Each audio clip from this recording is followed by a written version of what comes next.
So I see a lot of people asking, how on earth can you train in an indoor range? You can't shoot on the move, you can't target transition, you may not be able to draw from a holster, and usually you can't rapid fire.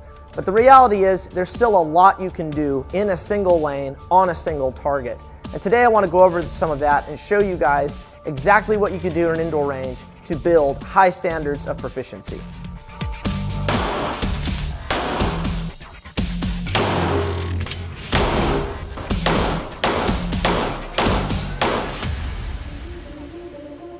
So the first thing is obviously accuracy.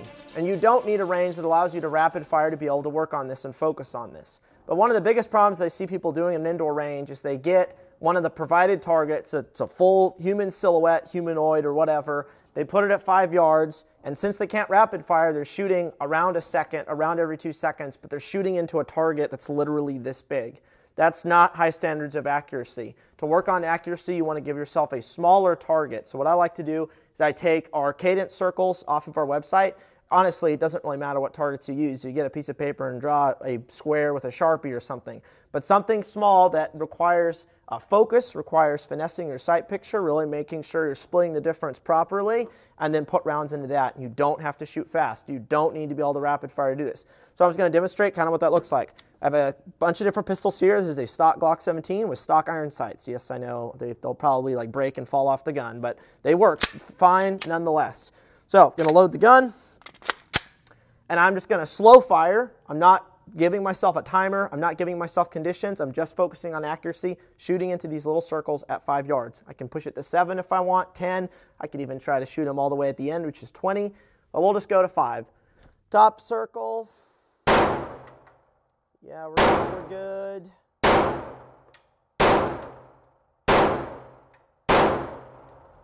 All right, so bring it home. So slow fire, nothing crazy. And I can work on this all day. I can just work on my accuracy. I can shoot a bullseye target. I can shoot a little square with a Sharpie. So this is something you can work on in an indoor range and build your accuracy. And then push your target further back. If you are shooting a full-size humanoid, send it all the way to back. Shoot it at 20 yards. Shoot it as far back as your bay will let you. 25 yards, 20. This bay is 20. So yeah, 20 yards is pretty good if you're shooting a full-size target. The next thing you can work on, which is really important, if your range does not allow you to draw, which most of them don't unless you go through a little test and then get your draw card like this range, Royal Range does. If you can't draw, that's fine. You can do what's called working from compressed ready. So you start with your pistol here at your chest, you literally drive the gun out, you find your sights, and you take a shot. And the reason this is important is no matter how you're drawing the pistol, whether it's from concealment or from outside the waistband or 4 o'clock, you're always presenting the pistol from here with both hands. So the motion is the same every time. So all we're doing is taking out the draw, because maybe you're not allowed to do it, and you're just working from here. And this is something I see a lot of people neglect. They think, oh, I want a fast draw, and they think the fast draw is all like right here, when in reality a lot of it is actually pressing to target and finding your sights quickly and consistently every time. So you're not having to finesse the sight picture. As soon as the gun goes out to extension, my sights are lined up, I'm good to go. So that's all I do. Same thing, I have these circles at 5 yards. I have my pistol, stock Glock 17. I just start the gun at compressed ready, both hands on the gun. And when I'm ready, I just drive the gun out, fire around. I'm executing proper follow through, so I'm finding my second sight picture. I'm getting back on the wall of the trigger in case I need to fire again. Once I'm done with my follow through, I bring the gun back, reset, drive, follow through, bring the gun back, drive, follow through, bring the gun back, drive, bring the gun back. This is probably one of the best drills that you can do in an indoor range right here, just presenting the gun, finding your sights, and firing. You could do a single round. You can do 2 rounds. You can do 5 rounds. And again, you won't need rapid fire to do that. You can do this all day. You can then practice the draw at home with dry fire, and then both of them will mesh together just fine when you go to a range that allows you to draw and live fire.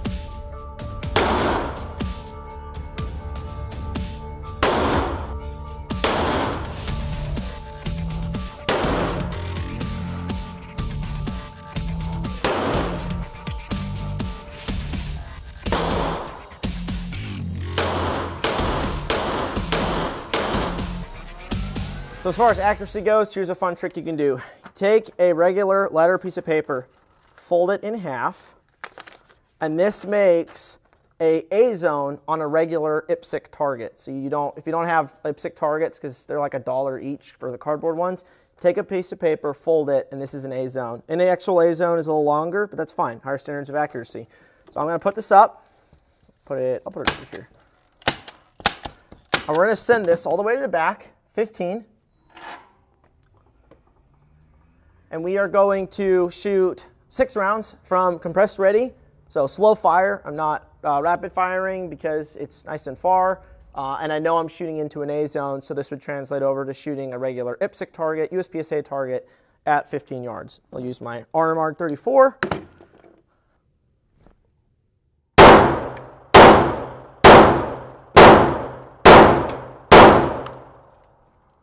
Alrighty.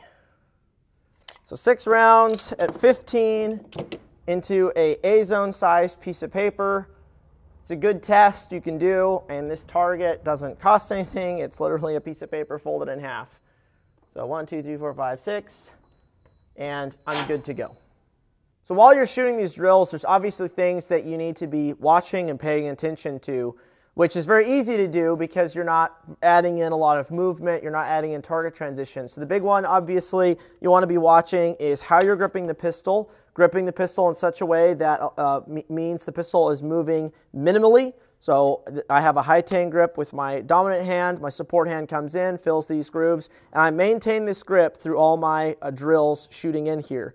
And that's something you can pay attention to. Even if you're shooting a drill where you're not necessarily focusing on accuracy, but you're just focusing on, is my grip changing while I shoot all 15 rounds? It can still be slow fire, and then you check your grip and see what's going on. Another one to watch, and this is probably one of the biggest ones, and it's probably the hardest fundamental in terms of pistol shooting, is how you're manipulating the trigger. So I want to show you guys kind of what you want to look for. So pretty much every pistol has a defined wall, and then they have different amounts of slack in the trigger. So obviously a Glock like this one, there's a lot of slack going on before you get to the defined wall. What I see some people doing is they fire their pistol from as soon as their index finger touches the trigger, and they yank from there. You don't want to do that because you're causing unnecessary tension into the pistol, and that usually drives the pistol down, usually down and left. So what you want to do is you want to take all that slack up, go to the wall, and then press from the wall. I like to shoot the gun with the pad of my finger, so I'm not gripping the trigger with just a tiny bit of finger. I'm also not knuckling it. Although there's some shooters who make knuckling it work, or they make using the tip of their finger work. I've found using the pad works the best, and then straightening my finger out like this. So I'm not curving my finger on the gun like so. I'm flattening my finger out on the pistol, on the trigger itself. This is a little bit dependent on people's finger length and how big their hands are. I've seen some people who have trouble on some pistols because they have short hands. The trigger sits further forward, and so they're forced to literally touch the trigger just with the tip of their finger. So that can affect things a little bit, although generally speaking, it's not usually a big deal. So what I'm doing is I'm paying attention to keeping my finger on the wall, firing from the wall. As the gun is recoiling, I am letting my finger off the trigger, and then I'm getting back onto the wall while the gun is still reciprocating. And this is very hard to start doing if you're in the habit of pinning the trigger to the rear, where you pull the trigger, the gun cycles, you slowly release. As soon as you get that click, you fire again, which is what most people do. So they're letting the gun dictate when they fire. They're not actually deciding when they want to fire the gun themselves. As soon as they hear that click of the sear of their reset, they go bang, and they prematurely fire, and that usually leads to poor accuracy. I want my finger to be ready to fire, and I can decide when I want to shoot, not when my gun is resetting, and then I fire instinctively.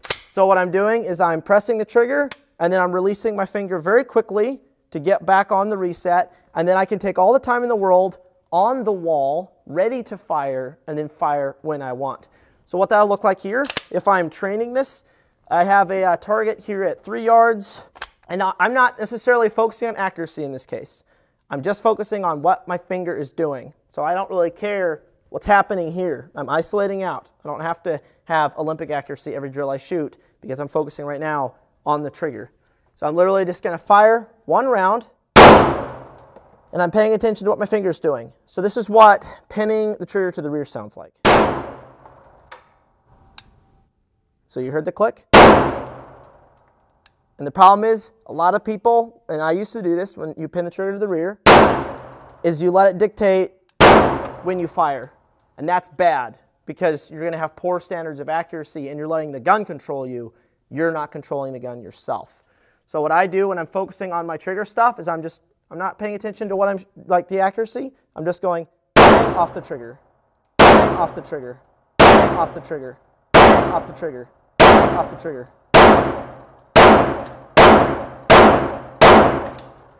Just like that.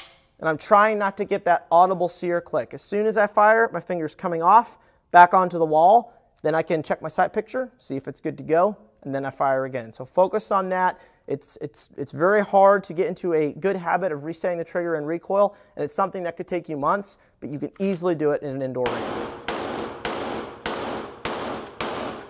If your indoor range does allow rapid fire, and there are some out there that do, here at Royal Range it's a case-by-case basis. If the RSO sees an individual who is, somewhat competent, has common sense, and they're not flopping the gun all around like a dead fish, but they're holding it and they're controlling and they're firing as they're finding their sights, they'll allow them to shoot as fast as they are, provided it's obviously effective and it's competent. If you're at a range that allows you to do that, that opens up a lot more stuff you can work on. Now you can work on, much more recoil management and throttle control and different things like that, and also your cadence. So the big thing here is working on your grip. I like shooting drills of 5 or 6 rounds because that's enough rounds, especially if you're shooting quickly, to identify if your grip starts to fall apart. Or you can shoot 10 or 15 rounds. But if you're doing what I was doing earlier, just shooting a single round, presenting and firing 1 round, you can get by with a bad grip doing that because you're not being tested in recoil by shooting a lot of rounds. So what I want to do is I want to demonstrate for you a real simple drill you can do every once in a while just to see what your grip is doing. Where you take your pistol, you take a full magazine, 15 rounds or 17 rounds, whatever it is, or 10 rounds if you're in a state that is unconstitutional and prohibits you from having a full magazine, and you just shoot all of that in one go into a target as fast as you're seeing your sights, but have the target close enough that it forces you to shoot quickly, and then see if your grip deteriorates and if your grip starts to open up. Typically for someone who their grip starts to slip, their rounds will start pretty good and then they will start dropping and it'll just open up and it'll look really nasty. So we're going to go ahead and do that. I have a stock, or not stock, but I have a Glock 19 with suppressor sights, 15 round magazine, and I'm just going to fire into the top circle as fast as I'm seeing my sights, and they're rising and falling, and we'll see what my grip is doing, and we'll see if the group changes dramatically. Whew, let's do this.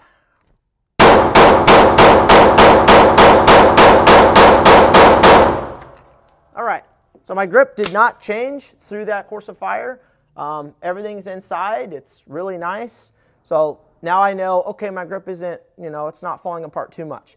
If you go ahead and shoot something like this and you see that your grip opens up, then start diagnosing, and what you can do is then take another magazine and just shoot same target. I really like our cadence circles target for this reason because I have 6 circles. I'm just going to isolate out and I'm just going to fire 5 or 6 rounds. I'm going to grip a little bit tighter. I'm going to make sure that these 3 fingers are nicely into the grooves of my hand, that my left hand is being pushed nicely against the grip of the pistol, and this is what my grip looks like. And I'm gripping tightly. I can't tell you guys exactly how tight I'm gripping because, you guys don't have my hands, you don't know. But I'm gripping the pistol nice and tight, and now I'm just going to fire 5, 6 rounds into each circle, focusing on speed and focusing on my grip and rapid firing.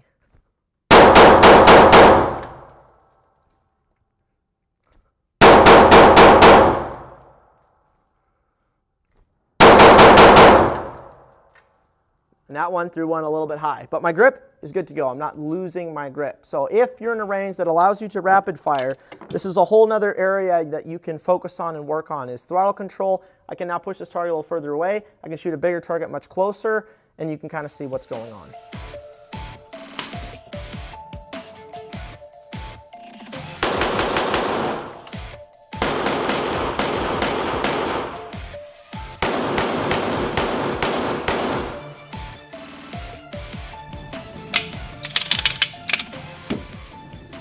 So those are just a few things that you can work on in an indoor range, but it'll keep you very busy. Typically when I go to my range, which is, you guys have seen it, it's a big outdoor range, it's our range, and I can run around, do whatever I want, shoot 180 degrees, 200 degrees, targets of all sizes and ranges. I'm actually not always doing that when I go to my range. I'm typically just shooting a single target, doing what I just did right here. Shooting cadence circles, working on alignment, working on presentation, working on recoil, checking my grip, checking my trigger press, Usually all I'm doing, and then every once in a while, I'll do a big cool drill where I'm running and gunning and doing cool stuff.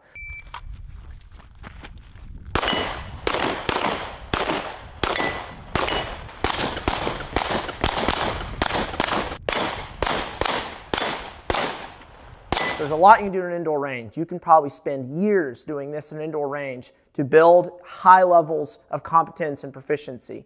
If you want to use a shot timer in a range, an indoor range, there's a few considerations. If you are sharing a room with a bunch of other shooters, your timer is going to pick up all their shots. Now you can slip in your timer possibly if they're all not shooting a lot, or maybe they're taking a break. But using a shot timer indoor range is probably something you're not going to be able to get away with.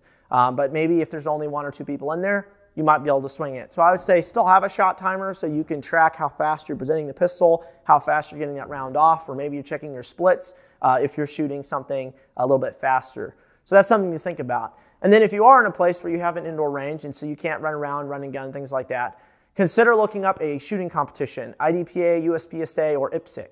Typically, indoor ranges may have a match that they actually host. Here at Royal Range, they host a couple matches a month on Thursday evenings. And that's when they open up this bay right here and dudes can actually go out, they can run and gun, they can shoot multiple targets, and they're not restricted to just one lane.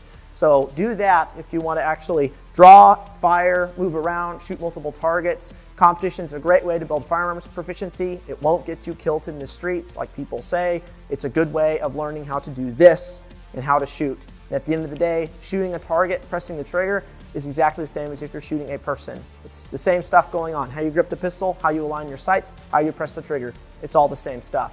I'll be doing a video soon on how to train with a carbine in an indoor range, but ultimately it's a lot of the same stuff. Shooting small circles, up drills, finding your sight. It's pretty much all the same stuff. It all carries over. In my opinion, shooting handgun is much harder than shooting a carbine. There's a lot more going on. And so, but I will do a video on that for you guys so you can see what's going on. Hope this is helpful. Thanks so much for watching.